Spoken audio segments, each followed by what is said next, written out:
امام مہدی کے حوالے سے کہا جاتا ہے کہ شیعوں کی کتابوں میں لکھا ہوا ہے کہ امام مہدی العیاذ باللہ وہ برہنہ حالت میں ظہور فرمائیں گے، العیاذ باللہ۔ ہاں یہ بعض کتابوں میں لکھ لیتے ہیں یہ، درست ہے جی۔ اب دیکھیں اس میں بھی کس قدر خیانت سے کام کیا جاتا ہے کہ جن کتابوں میں یہ الفاظ ہیں، اگر آپ ان کتابوں کی طرف رجوع کریں، میں آپ کو پہلے دکھاتا ہوں کہ یہ کن کتابوں میں یہ روایت آئی ہے، قطع نظر ان کی اسناد کے۔ ہم جو ہیں آپ کی خدمت میں عرض کرتے ہیں، یہ ملاحظہ فرمائیں، کتاب الغیبہ کس کی ہے جناب؟ شیخ طوسی علیہ رحمہ کی، جی، متوفہ ان کا 460 ہے، مؤسسہ المعارف الاسلامیہ سے یہ چاپ ہوئی ہے۔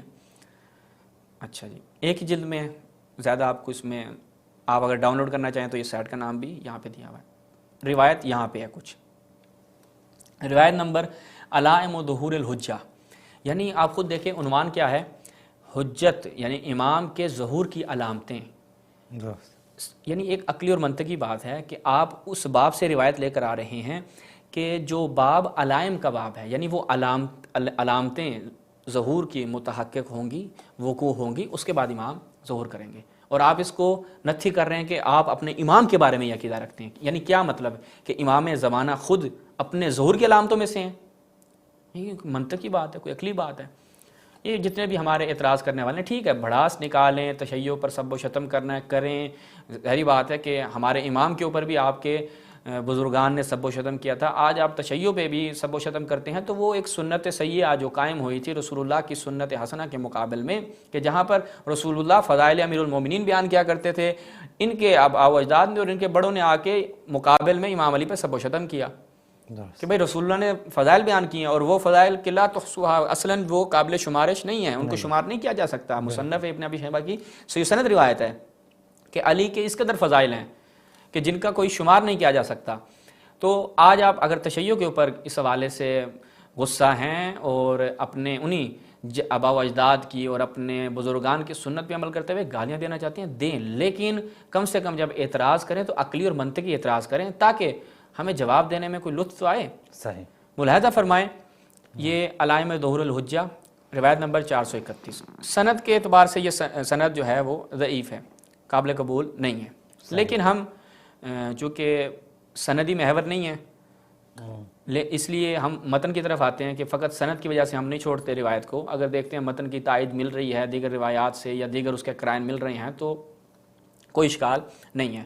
وہ کہتے ہیں والصوت الثالث، وہ تیسری آواز جو ہوگی، یرونا، اماد بھائی توجہ کرنی ہے اور ہمارے ناظرین کے لیے آپ نے ان چیز کو واضح کرنا ہے کہ روایت میں کیا الفاظ ہیں کہ یرونا بدنن بارزن، ایک بارز بدن، ایک آشکار بدن جو ہے وہ دیکھا جائے گا، کس طرح نحو عین الشمس، جیسے سورج واضح اور روشن ہوتا ہے نا، بالکل ویسے ایک بدن دیکھا جائے گا، کہا جائے گا ھذا امیر المومنین قد کر فی ہلاک الظالمین، ٹھیک ہے، یہ کر رہا ہے مطلب واپس پلٹے ہیں، رجوع، امام مہدی رجوع یعنی ان کی رجعت نہیں ہوگی، ھذا قد کر رہا یعنی کر رہا مطلب کیا ہے، واپس پلٹنا ہے، رجعت کرنا، ٹھیک ہے، واپس پلٹنا، امام مہدی ظہور فرمائیں گے، رجعت نہیں فرمائیں گے، اور امیر المومنین ہماری روایات میں یہ ثابت ہے کہ امام علی علیہ السلام کے ساتھ خاص ہے، یہ اور کرینہ ہے کہ اس سے مراد قطعاً یعنی کتنے قرائن ہیں کہ یہ خود کس باب میں ہے، اور اس کے بعد آپ کی خدمت میں عرض کروں کہ قد کر فی ہلاک الظالمین، اس سے بھی یہ چیز واضح ہو رہی ہے، رجعت کی وجہ سے بھی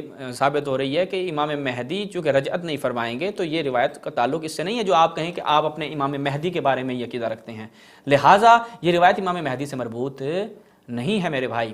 اس کے بعد آ جاتے ہیں جس سے دوسرے جو یہ نقطہ پکڑتے ہیں بدنن بارزن، کہ امام بھائی بڑے لطف آنے والا ہے کہ ایک آشکار بدن جو ہے وہ دیکھا جائے گا۔ آشکار بدن کا معنی یہ لوگ کیا کرتے ہیں، عریان، ننگا، یعنی تم تو اپنے امام مہدی کے حوالے سے اول امام مہدی کے بارے میں نہیں ہے، دوسرا وہ کہتے ہو کہ ننگا، مان لی بھائی آپ کی بات، پکے رہنا اپنی اس بات پہ، ٹھیک ہے، یہ آپ کی بات کو ہم مان کے چل رہے ہیں۔ اب میرے بھائی ابھی دیکھنا میں کیا نکالنے والا ہوں، بس آپ نے اپنی بات پہ قائم رکھنا ہے، ٹھیک ہے، پھر یہ توہین نہیں کہنا کہ توہین کر دیا ہے، اس لیے پہلے آپ کو بیان کر رہا ہوں۔ یہ الغیبہ ابن ابی زینب نعمانی، یہ الغیبہ جسے غیبت نعمانی کے سے یاد کیا جاتا ہے، 360 ان کا متوفہ ہے، 100 سال پہلے یہ قصے ہیں شیخ طوسی علیہ رحمہ سے پہلے ان کی وفات ہوتی ہے. شیخ توسی کی 460 ہے, ان کی 360 ہے غالباً.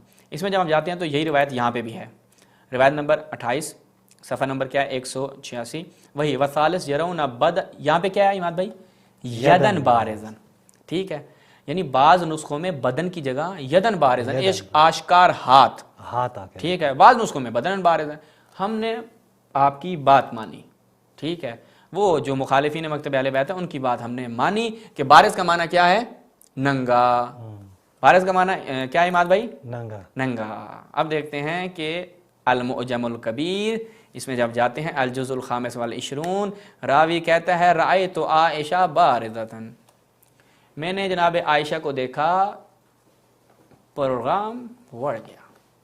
یعنی یہاں پہ یہ ہے کہ وہ بارز کا معنی اگر لے آئیں, ہمیں مسئلہ نہیں ہے یہاں تو بالکل توہین آ جائے گی. ہاں لیں آپ لوگ, بارزہ کا معنی لیں. آ جائے گی. ہمارے برادران اہل سنت میں سے وہ ایسے افراد جو بارزہ کا معنی کیا کرتے ہیں؟ ننگا.